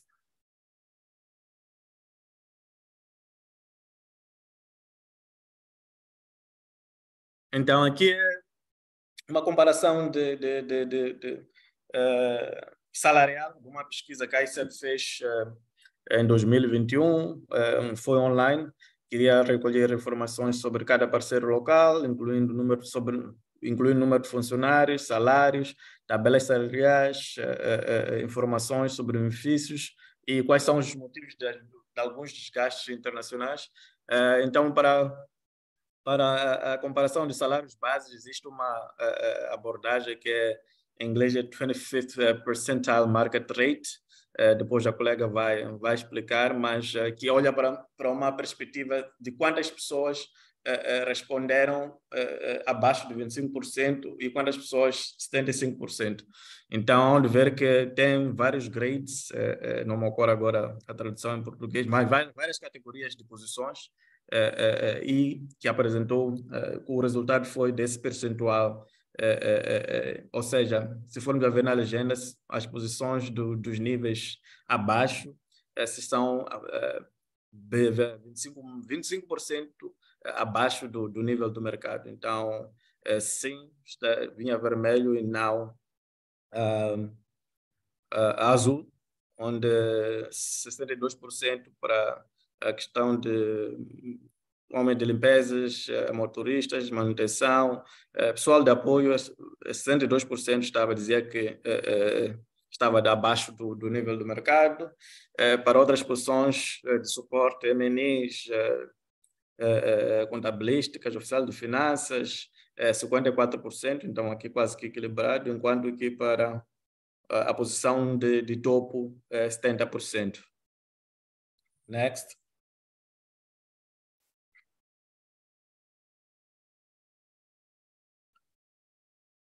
Next, please. Então, alguns aspectos importantes tem que estar dentro dos padrões do mercado para diferentes posições. Temos que rever as tabelas salariais, temos que fazer comparações dentro do mercado. Então, a questão da orçamentalização para as diferentes posições deve ser conforme necessário para novos prêmios que o ZAID vai dar. E também interagir com o ZAID sobre aquilo que é necessário para garantir que possa contratar, obviamente, funcionários de alto nível que possam realmente, competentes e que possam ajudar na implementação. Next.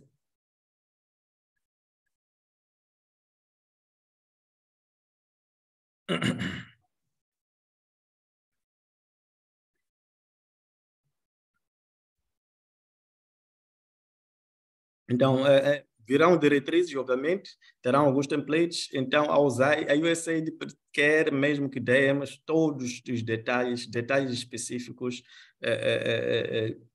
para cada um dos itens. Então, podem ver que no lado esquerdo não é tão sumarizado, mas depois, do lado direito, para cada uma das linhas maiores, foi-se colocando sublinhas, subcategorias, que é para tornar o orçamento mais compreensível do ponto de vista de quem queira fazer análise.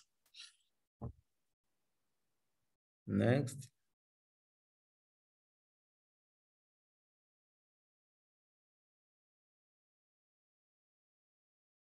Então, temos a questão de custos indiretos, que inclui, obviamente, despesas que não foram previstas ou não foram atribuídas especificamente a uma atividade específica. Aqui dizemos como exemplo o custo na sede para a implementação de várias atividades.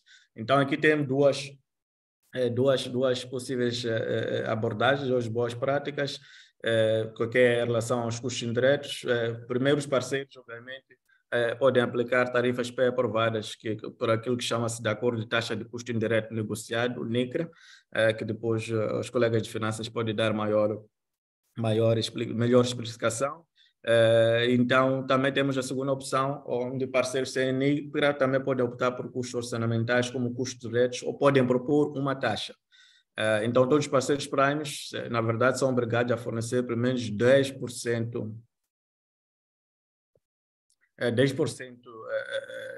como mínimo aos custos elegíveis. Next.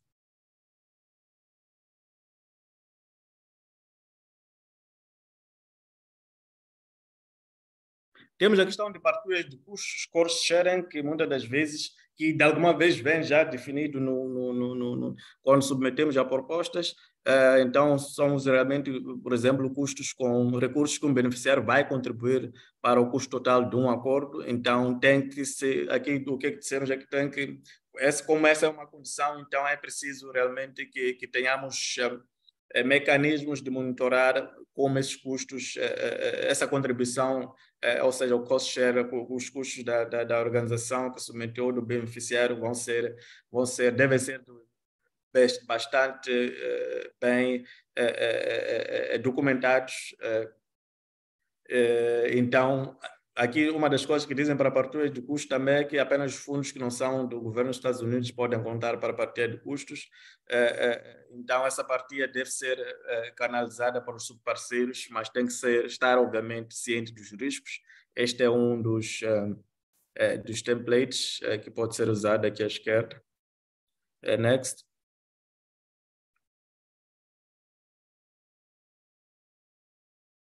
Como disse antes, falando do Excel, tem que haver uma descrição, um orçamento narrativo, ou seja, para que possa se entender, ok, esta estimativa fez-se com base em quê? Qual foi a assunção, qual foi a estratégia, o plano, ou qual foi o estudo com que se baseou para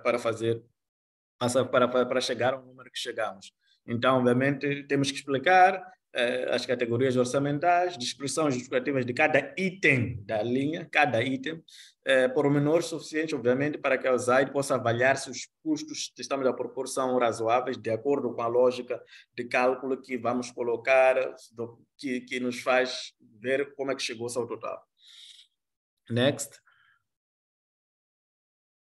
E outra coisa importante, enquanto vamos para o site, está ali embaixo. Não é para descrevermos exatamente cálculos matemáticos, mas a lógica, o que é que esteve por detrás. Então, aqui, por exemplo, tem no 3.1.3, que é o primeiro sublinhado, que é a questão dos voos internacionais para consultores de curta duração. Aqui tem um exemplo da descrição. O orçamento inclui 3 passagens aéreas de ida e volta a 1.500, como podem ver aqui, 1.500, 3... dos Estados Unidos para Almaty, é um local para viagens de consultores para os seus custos. Os custos das passagens aéreas são baseados nas cotações atuais de tarifas aéreas reembolsáveis em classe econômica, compatíveis com a Fly America, que é uma das operadoras de nosso agente de viagens interno da cidade dos Estados Unidos para Almaty, no Cazaquistão. 3 viagens por ano são orçadas para cada ano do programa. Então, já sabemos que estas 3 viagens são 3 viagens que vão acontecer a cada ano. Já sabemos que é uma viagem dos Estados Unidos para Cazaquistão. Já sabemos também, ou a USAID já sabe, quando estiver a analisar, que os custos foram baseados nas cotações atuais das agências de viagem que eles usam. Então, o mesmo também fez-se para o segundo highlight, 3.1.4, onde fala-se de per diem e custos de alojamento, assim como transporte terrestre, onde diz as diárias são orçadas com base nas taxas previstas no Departamento de Regulamentos Padronizados dos Estados Unidos, do Estado, DSSR, capítulo 920. As seguintes suposições foram orçadas para o per diem.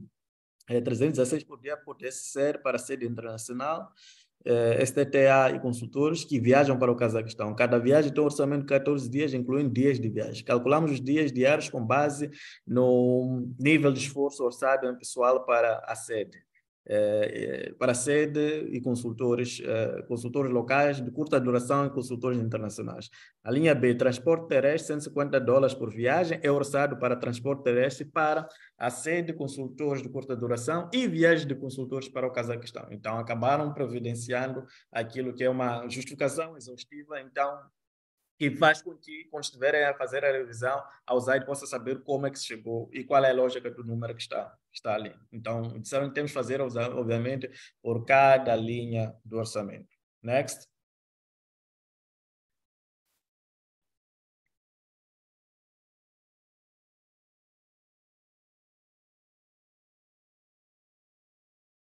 Next, please.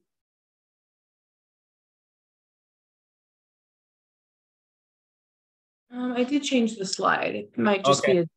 No, I just got it. It's just slowing down. Yep. Fase final e submissão da proposta.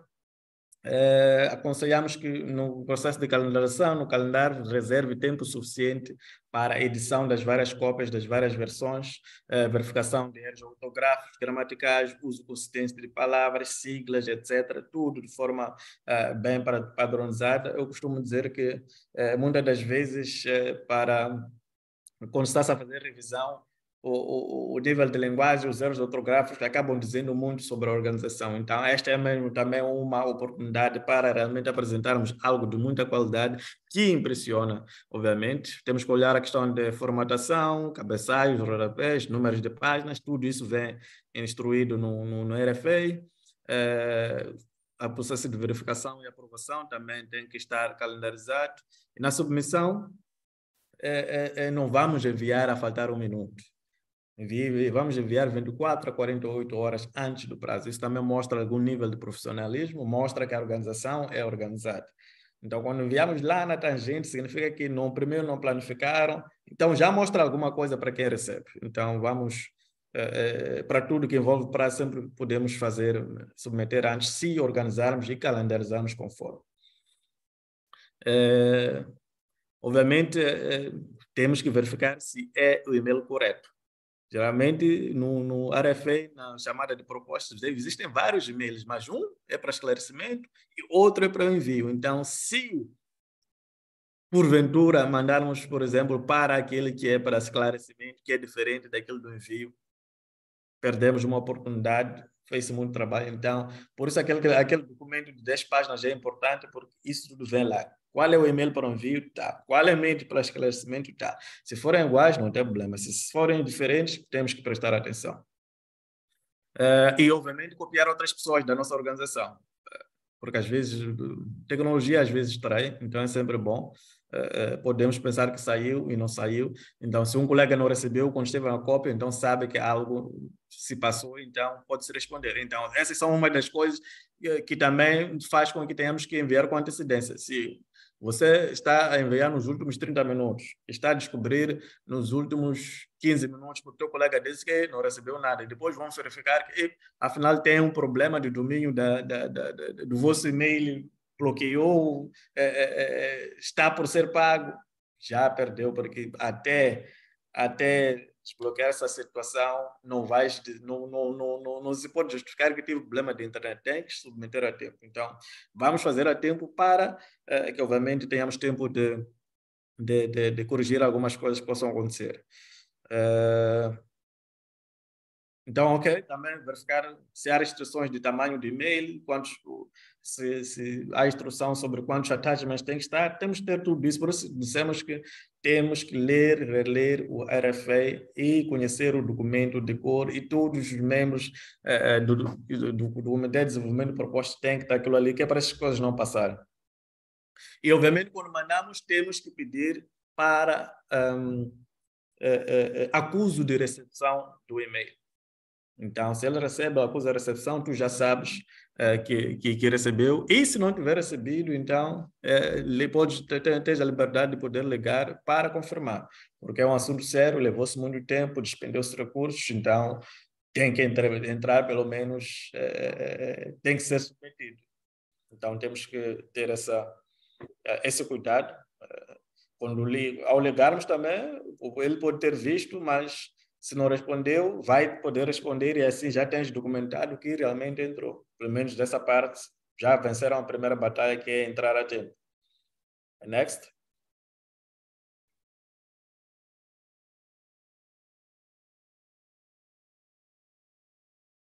Pós-submissão,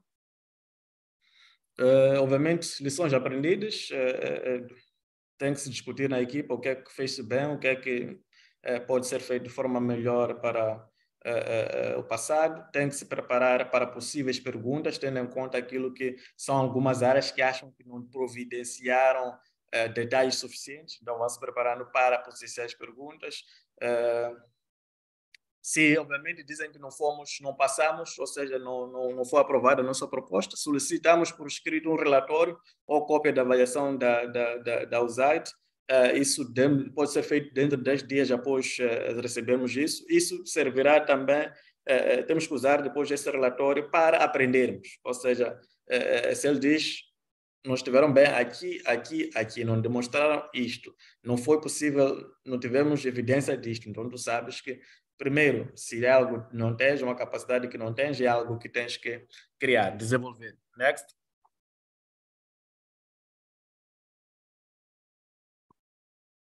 Perguntas e respostas. Obrigado, Eva. Obrigada, Belmiro. Há uma pergunta que foi colocada ao invés do chat, mas sim na caixa de comentários. Esta pergunta vem se não me faça a memória, é o Júlio Florindo. E a pergunta é, para esses fundos, quando eu digo fundos, os fundos que a USAID deixa disponível, quais são as áreas que financiam? Rebecca, over to you. Yeah, the one asking which funds are yes, question 10. Yeah, so you can, for your country, again, going to the USAID country development strategy, and it will be clear from that strategy what USAID is focusing on funding, what their development objectives are. I would say in general, health is a major area, education usually, and they go into other areas such as agriculture or economic development. But I would say, checking the USAID country development strategy will show you very clearly what USAID is looking to focus on to fund. Thank you. Para esta pergunta, a Rebeca diz que o ideal será consultar a estratégia do país, neste caso pode ser Moçambique ou Angola, e está disponível no website. Lá vem descrito quais são as áreas que estão disponíveis os fundos e pode lá ver ao detalhe. Mas geralmente a USAID financia para a área de saúde, agricultura, mas a resposta do fundo é consulte a estratégia do país e lá terá toda a informação necessária de quais áreas é que a USAID vai financiar para o seu país. The questions is just a second.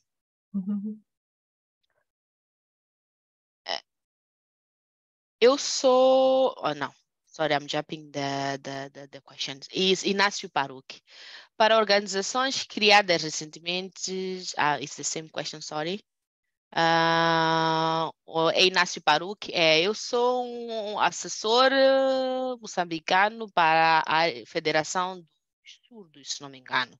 E estamos a trabalhar na promoção de desportos para pessoas com algumas como posso dizer, como é que se diz disability em português? Tem um próprio deficiência, exato. Ter razão, Inácio, muito obrigado. Às vezes tradução direta é complicada. Ele quer saber se esta organização está elegível para concorrer para qualquer fundo e, se não, quais são os procedimentos que eles devem preencher para serem elegíveis. DEF são surdos, exato. Muito obrigada. A organização é a Federação dos Surdos de Moçambique. You can answer. Yeah, so USAID, I think, again, looking at their strategy, I know disability inclusion is an area that USAID is wanting to focus on to ensure that, in any fund that they put out, that they're being inclusive and targeting, marginalized populations. So I think you can definitely monitor, again, what the USAID strategy is, meeting with USAID, would let them know about your organization and, the kind of work that you do and advocate for. I mean, really, if the opportunity is open for bidding, anyone could bid, but it might be a good idea to partner with another organization that you could fill the gap in on this particular issue. Para essa questão, a Rebeca diz que a USAID está sempre aberta para trabalhar com organizações que se focam na questão da deficiência, seja ela qual for, isto é para promover a inclusão a nível quer do país e etc. No entanto, é sempre bom ir visitar a estratégia nacional de cada país e ver quais são as oportunidades que se mostram disponíveis. Não havendo, é sempre bom, pode marcar um encontro com a USAID, fazer-se saber, fazer-se conhecer, mostrar o trabalho que tem sido feito até então.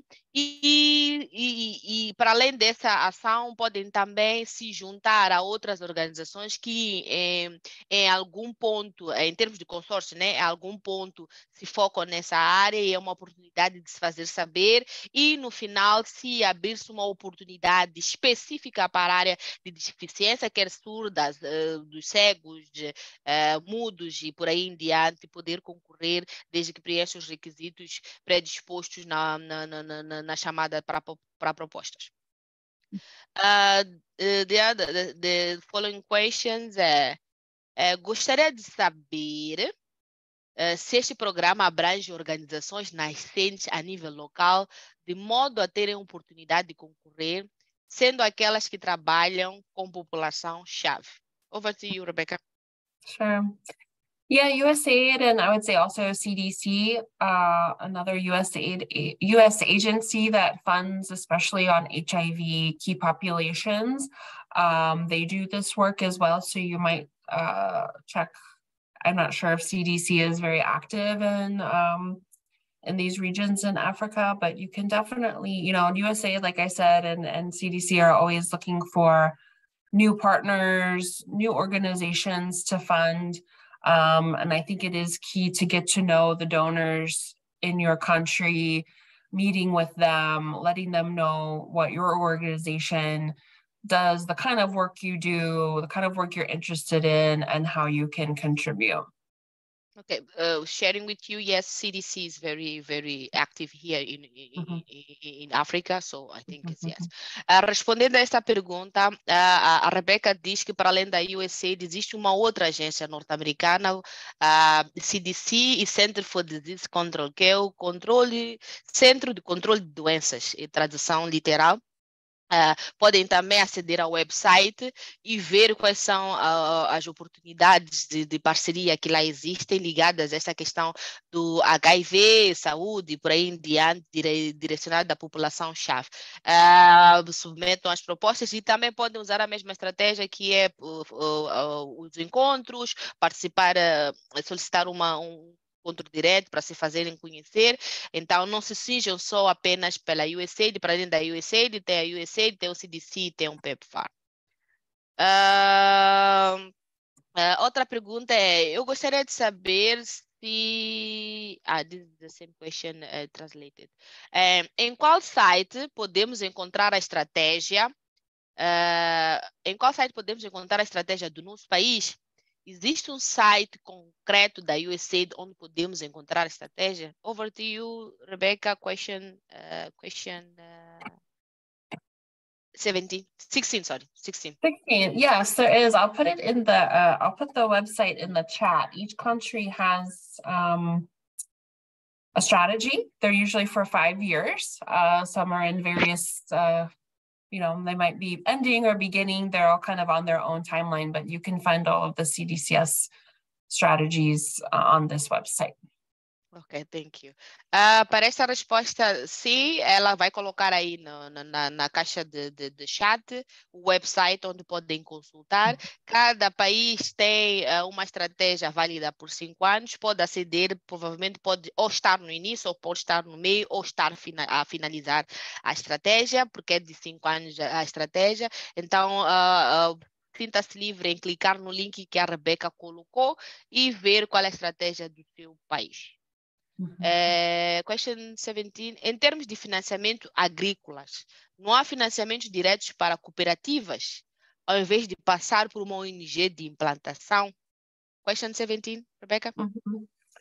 Yeah, so I'm, this webinar and ASAP is really focused on PEPFAR and the Office of HIV and Global Health.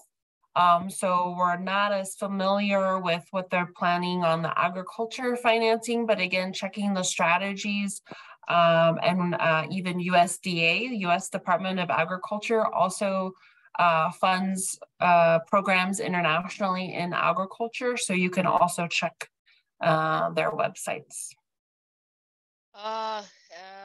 Para nós e para esses webinars, nós estamos focados para a área de saúde. No entanto, sim, existe a nível da estratégia nacional de cada país algumas oportunidades de trabalho na área da agricultura.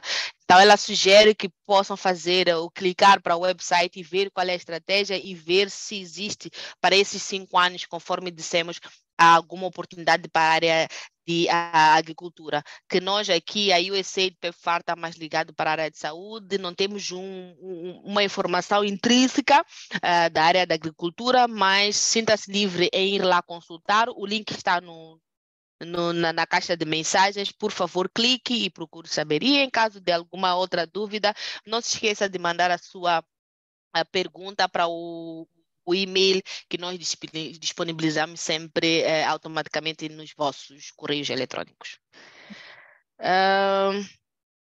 Question 20. Este webinar está a partilhar informação de submissão de proposta de fundos para organizações pequenas ou no geral, porque normalmente a USAID financia ou dá fundos para organizações grandes e para além de serem grandes, internacionais, com muita experiência. Existem fundos para o setor privado? Question 20. Yeah, USAID has really increased their commitment to localization. They recently released a localization policy that's been awaited for many years. They recently released that, so Susan will provide that in the chat. They also have work with USAID.org, where you can register your organization and look for partners. USAID has a 25% looking to fund local organizations by 25% of their budget. And I know it's a work in progress, but USAID is looking really to fund more local organizations, build their capacity, like this ASAP project is building capacity to work with USAID. So the commitment from USAID is there, and the commitment from ASAP is also there for local organizations. Para esta questão, a resposta atual é não está. A USAID não está somente a financiar organizações grandes internacionais.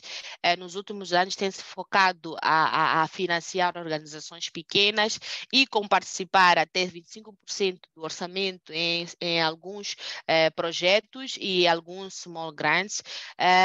E para o efeito, esta parceria entre a SAP e a USAID, onde para além de financiar, neste caso, a USAID da direita financiando, eles têm a SAP do lado esquerdo a dar assistência técnica para o desenvolvimento de capacidades. Então, ela sugere que possam entrar no website que a Susan coloca aí no chat de mensagem, cadastrem a vossa organização no website e fiquem sempre atentos às chamadas para submissão de propostas, e pode ser que a vossa organização seja selecionada. Question 21. Aproveitando a oportunidade como membro da organização nascente que trabalha com a população-chave, qual é a plataforma ou mecanismo direto de entrar em contato com a USAID para nos fazer conhecer em direto? Question 21. Yeah, I think you can reach out to the USAID mission, probably located in the US Embassy in your country. And introduce yourself. I know USAID does take meetings with partner and potential partner organizations. If you know through your networks anyone that's working with USAID or USAID partners, they can also connect you. But I think that personal, in-person connection can really help you understand what USAID is looking for and have them understand, what your organization is doing. A organização ou a pessoa à frente da organização pode sempre entrar em contato com a missão da USAID no país, que às vezes está localizada na embaixada, mas pelo menos para Moçambique e Angola tem seus escritórios específicos, podem pedir uma audiência para se fazer saber.